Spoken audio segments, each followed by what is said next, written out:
Earlier, some really big news hit that Sean McDermott was fired from the Bills after 9 seasons in Buffalo and breaking the curse and getting them to the playoffs each year. It's a produce or fail league.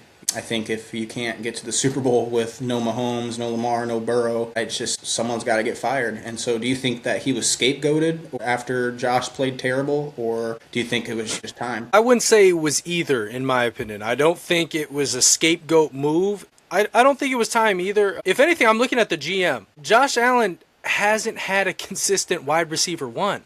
Yeah. James Cook, while he is a solid back and he led the league in rushing yards this season, he's just not surrounded by what he needs, which is the wide receiver. I like Coleman, but he's immature. I like Shakur. These are great guys, but they're not the guy. They brought in Amari Cooper, who the following year retired. They're looking for a new offensive scheme, somebody who can utilize Josh Allen a little bit more. But I had no problem with him, right? I just think it's an unfortunate move, and it's just business. Unfortunately, that's just the way it works in the professional leagues.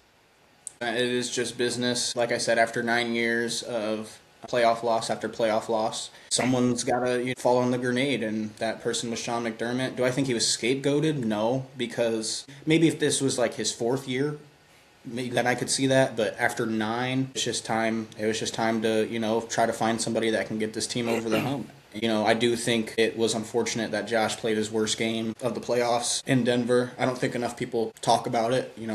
Like I know C.J. Stroud was worse, but ESPN's posting C.J. Stroud all over their page saying this is how many turnovers he had. When will C.J. Stroud become the player he was his rookie season? I'm kind of sitting here like, well, why aren't you guys posting about the former MVP and how he played in his playoff game in Denver when they had opportunity after opportunity to win that game? I think it does go to show that right before the half of the Denver game, there were 17 seconds left. It was a 17-10 game. All the Bills have to do is knee it, go into the half, come out, they get the ball first, and they could go get a touchdown and tie it. But instead, they, McDermott and his staff are thinking, oh, we have Josh Allen. We have 17 seconds and 3 timeouts. Let's try to go get some points. And literally the first play they run, Josh Allen has a crazy uncalled for fumble, and the Bills offensive lineman tried to jump on it, couldn't do it. Denver ends up recovering, gets 3 points. Halftime. I think that is kind of what did it for the Bills front office. For Sean McDermott, they were like, you know what, like you can't,